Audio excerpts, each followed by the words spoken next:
반갑습니다. 사회과목의 김태형 선생님입니다. 그러면은 환율 2부 이제 시작하도록 하겠습니다. 이번 시간에는 환율이 상승했을 때와 하락했을 때 과연 어떠한 영향이 발생하는지를 살펴볼 예정입니다. 또 누가 유리해지고 또 누가 불리는지까지 같이 보도록 하겠습니다. 이제 요 99페이지에 대한 설명을 하기 위해서는 우리가 아까 1부에서 활용했었던 요 필기 내용을 계속해서 사용하도록 하겠습니다. 아까 살펴봤을 때 환율의 상승은 이제 원화 가치 하락을 의미하고 환율의 하락은 원화 가치의 상승, 이렇게 두 가지가 반대로 움직인다, 이런 식으로 얘기를 했었습니다. 그렇죠? 그랬었을 때 우리 환율 상승 그리고 환율의 하락, 요거별로 나눠서 수출과 수입에 대한 이야기를 한번 해보도록 하겠습니다. 수출과 수입의 설명을 위해서는 선생님이 핸드폰 이야기를 좀 할 건데요.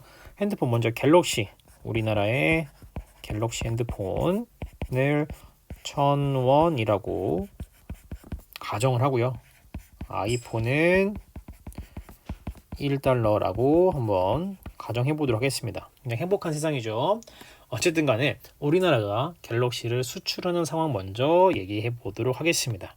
이제 환율 상승에서부터 얘기할 건데, 일단 갤럭시가 1000원이었습니다. 그래서 이 옛날에 이제 미국이 갤럭시 하나를 수입하려면은, 미국 사람들이 갤럭시를 하나 사려면은 1000원이었기 때문에 1달러를 갖고 1000원으로 바꿔서 이거를 사면 됐겠죠. 그래서 이제 미국인들이 옛날에는 갤럭시 핸드폰 한 대를 사기 위해서는 1달러를 가지고 왔었구나 라고 이해하면 될 것 같습니다. 근데 이제는 환율이 상승해서 1달러가 2,000원이 됐어요. 그런데 중요한 거는 갤럭시 핸드폰 가격은 여전히 1,000원이라는 것이죠. 그렇다면은 이제 미국인들은 1달러를 가지고 갤럭시 핸드폰을 몇 개 살 수 있을까요? 그렇죠. 이제 두 대를 살 수가 있겠죠. 환율이 상승했다는 것, 즉 환율이 상승했다는 것은 곧 달러의 가격이 상승한 것이잖아요. 즉 우리나라 돈의 힘은 약해진 것이죠. 그렇죠? 따라서 미국인 입장에서의 그 달러의 파워, 달러의 힘이 세진 겁니다. 그래서 그 사람들은 물건을 더 많이 살 수 있게 된 거죠. 즉 그렇다는 얘기는 미국인들이 물건을 더 많이 살 테니까 수출은 우리나라 입장에서 증가하게 되겠죠. 맞을까요? 그럼 이제 수입 한번 살펴보도록 하겠습니다. 수입.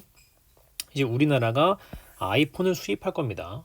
아이폰이 1달러이기 때문에 예전의 환율 가격으로 1000원을 가지고 1달러로 바꿔서 이제 아이폰을 하나를 구매했습니다.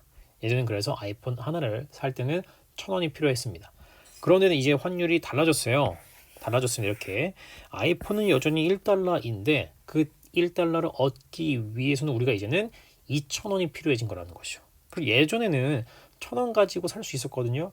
근데 이제는 2,000원을 가지고 와야지 1달러로 바꿔서 그 1달러로 구매할 수가 있게 된 거니까 예전보다는 상황이 불리해진 거죠. 그러면은 우리나라 사람들은 아이폰을 이제 덜 사게 될 테니까, 즉 수입은 감소한다라고 보면 되겠죠. 여기까지 괜찮을까요? 그럼 우리가 반대로 환율이 하락할 때도 한번 살펴보도록 하겠습니다. 환율 하락. 이제 이 내용 살펴볼 건데, 이제 갤럭시 먼저 해보도록 하겠습니다. 갤럭시가 1000원이었습니다. 그래서 이 1000원을 얻으려면은 1달러를 가지고 와서 이렇게 구매를 했었을 거예요. 옛날 미국인들이. 그런데 이제는 환율이 좀 달라졌네요. 1달러가 500원이 돼버렸어요. 그렇지만 갤럭시는 여전히 1000원이에요. 그렇다면 미국인들 입장에서 갤럭시 한 대를 사기 위해서는 이제는 몇 달러를 가져와야 되는 거죠? 그렇죠. 이제는 2달러를 가져와야 되는 것이죠. 그렇다면 미국인들 입장에서는 갤럭시 핸드폰의 가격이 예전에 비해서 2배가 된 것이기 때문에 덜 사려고 하겠죠. 그렇다면 이것은 우리나라 입장에서는요, 갤럭시 핸드폰이 덜 팔리게 되는 것이니까 수출은 감소한다라고 볼 수가 있겠네요. 그렇죠. 그러면 우리가 이제 아이폰 얘기 한번 해볼게요. 아이폰 우리가 수입할 건데, 옛날에는 아이폰 1달러짜리 살려면은 1000원을 가지고 와서 1달러를 교환을 해서 핸드폰을 샀을 겁니다. 그렇죠. 그런데 이제는 환율이 이렇게 달라졌어요. 하지만 여전히 아이폰은 1달러입니다. 그렇다면은 이제는 우리가 아이폰을 사는데 필요한 돈은 500원만 있어도 아이폰 하나를 구매할 수가 있다는 것이죠. 그럼 사람들 입장에서 우리나라 사람들 입장에서는 아이폰을 더 많이 사려고 하겠네요. 그렇죠? 그래서 환율이 하락하는 경우에는 수입이 증가한다라고 보면은 되겠습니다. 환율의 하락이라는 것은 환율의 하락이라는 것은 곧 원화 가치가 상승했다라는 것. 즉 우리나라 돈의 힘이 강해졌으니까 우리나라 사람들이 돈을 더 많이 쓰려고 하겠죠. 그래서 수입은 증가하고 수출은 감소한다. 이렇게 이해하면 될 것 같아요. 그러면 이제 99페이지 한번 줄을 치면서 다시 설명해 보도록 하겠습니다. 먼저 환율의 상승부터 해보도록 할게요. 환율의 상승은 원화 가치 하락을 뜻한다. 이 내용은 다뤘던 얘기입니다. 그렇죠? 그럼 어떤 일이 벌어지느냐? 첫 번째로는 수출이 증가하고요. 그 다음에는 수입이 감소하게 된다는 것이죠. 한편 환율이 하락했다라는 얘기는 원화 가치의 상승을 뜻하면서 수출은 감소하고 동그라미 1번 수출은 감소하고 수입은 증가한다. 요 내용을 방금 다룬 겁니다. 조금 이제 요거를 외우려고 하면은 조금 그런데요. 이렇게 한번 설명을 해보도록 할게요. 쉽게 말해서 환율이 상승했다라는 것은 곧 원화 가치가 떨어졌다는 얘기잖아요. 그렇죠? 즉 우리나라 돈의 힘은 약해지고 미국인들의 돈의 힘은 강해지니까 미국 사람들이 더 돈을 많이 쓸 거란 얘기죠. 그래서 수출은 증가한다. 그럼 반대로 요 내용 볼게요. 요 내용. 요거는 이제 달러가 이렇게 떨어진 것이고 우리나라 돈의 가치가 커진 것이니까 미국 사람들은 돈을 많이 못 쓰겠죠. 그래서 수출은 줄어들 것이고 우리나라 사람들은 돈을 많이 쓸 테니까 수입이 증가한다. 이런 식으로 이해하면 될 것 같아요. 그래서 이 내용이 이제 99페이지 나와 있었던 동그라미 1번과 2번의 내용이라고 보면 되겠습니다. 그 다음으로는 이제 외국에 우리가 빚을 진 경우를 한번 설명을 해보도록 하겠습니다.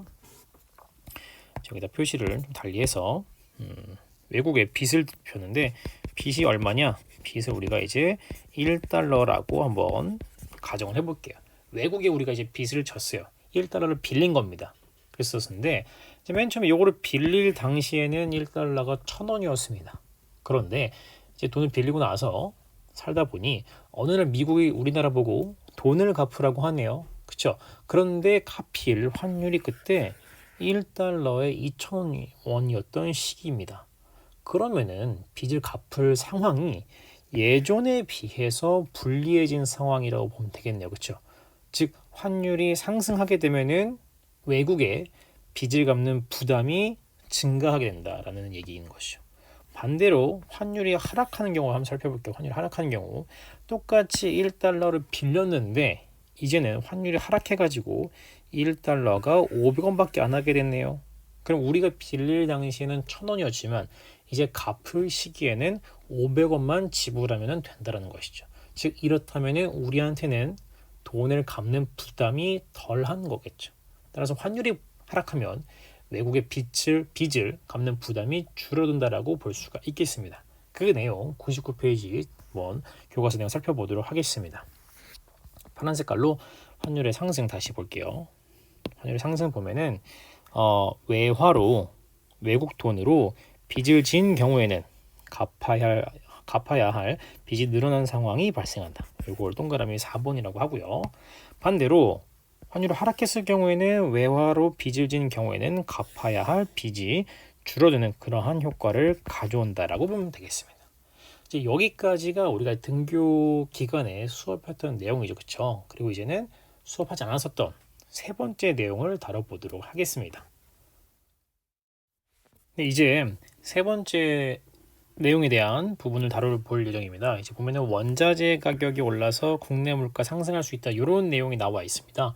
근데 이 내용은 좀 복잡해서 선생님이 건너뛰었는데 조금 복습의 과정이 좀 필요합니다. 그래서 좀 옛날 걸로부터 한번 다시 돌아가 볼게요. 우리는 페이지 먼저 어디로 가냐면은 77페이지 완전 옛날로 돌아가도록 하겠습니다. 77페이지에 돌아오게 되면 어떤 내용이 나와 있냐면요.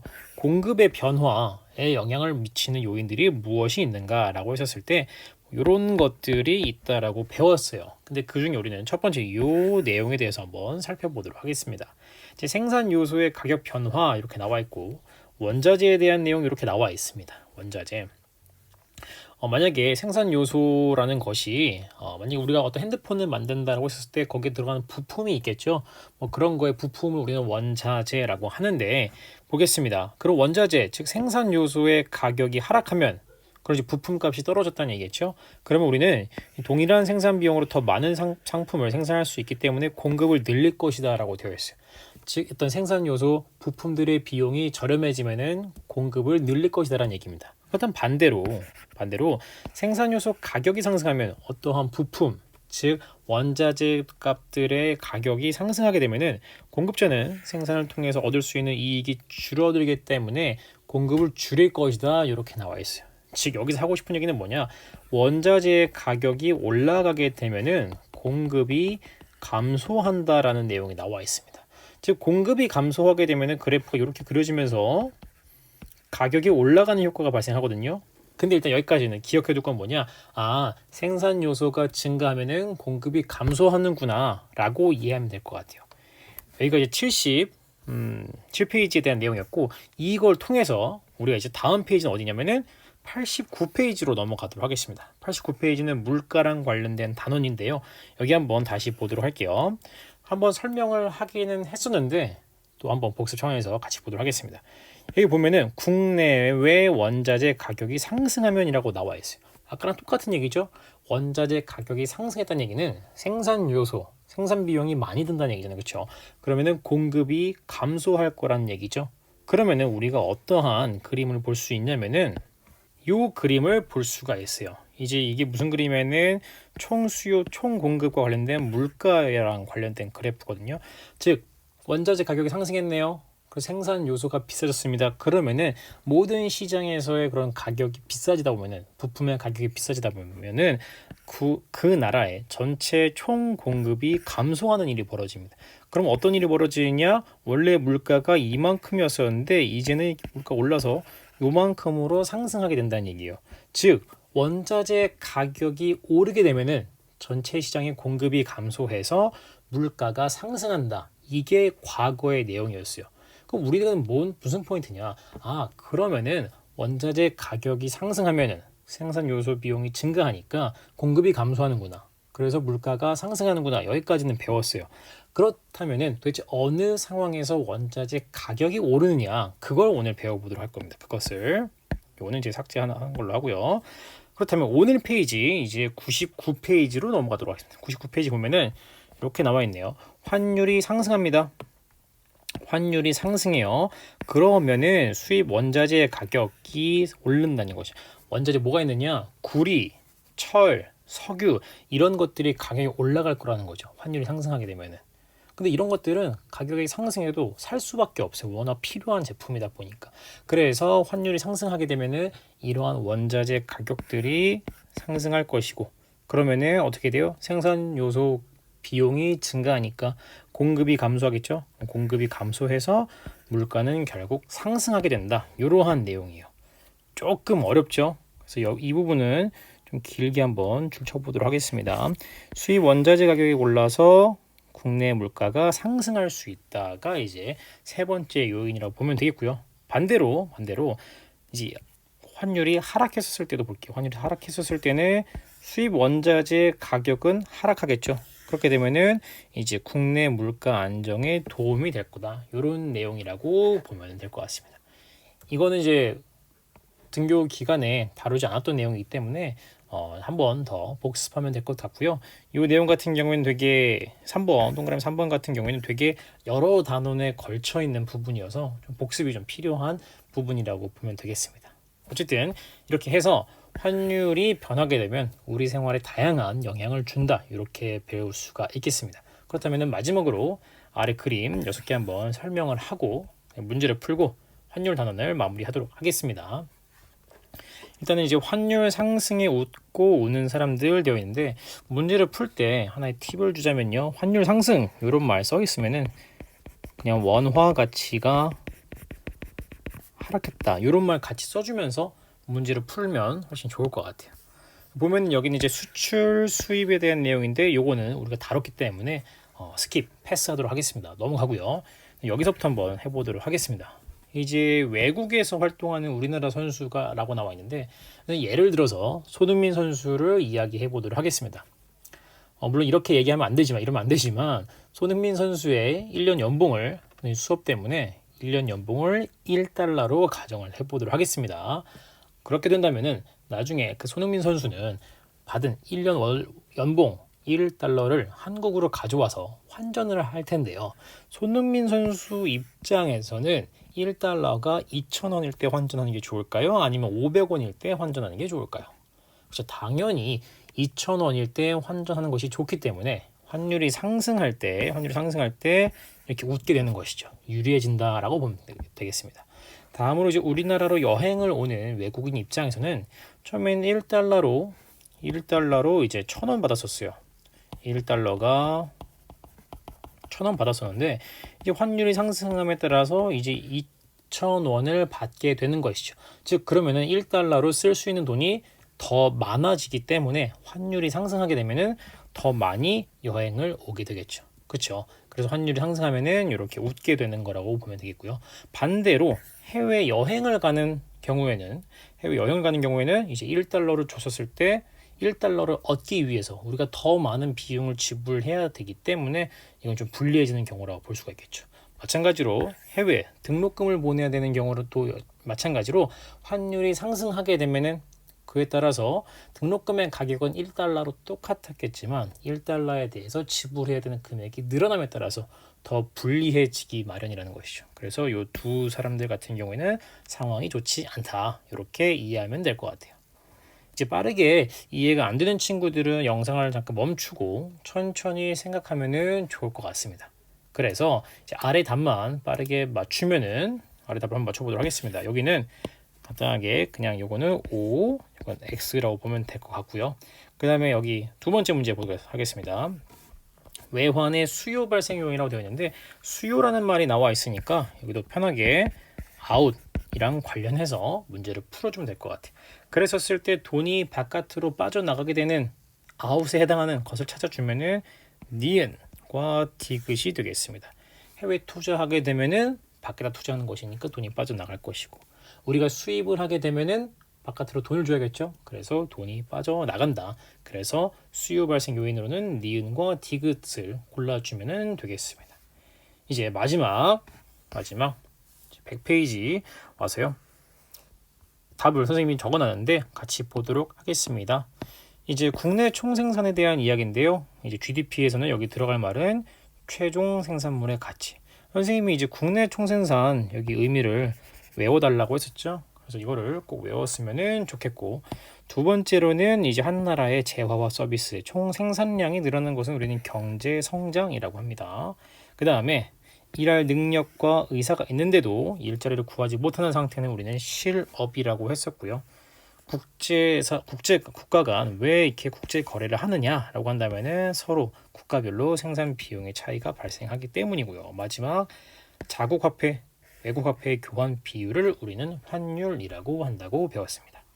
이렇게 해서 경제 단원이 끝이 났습니다. 그래서 좀 어려운 단원이었는데 조금 복습을 했으면 좋겠고요. 그래서 이렇게 해서 오늘 환율 단원 마무리해 보도록 하겠습니다. 고생했습니다.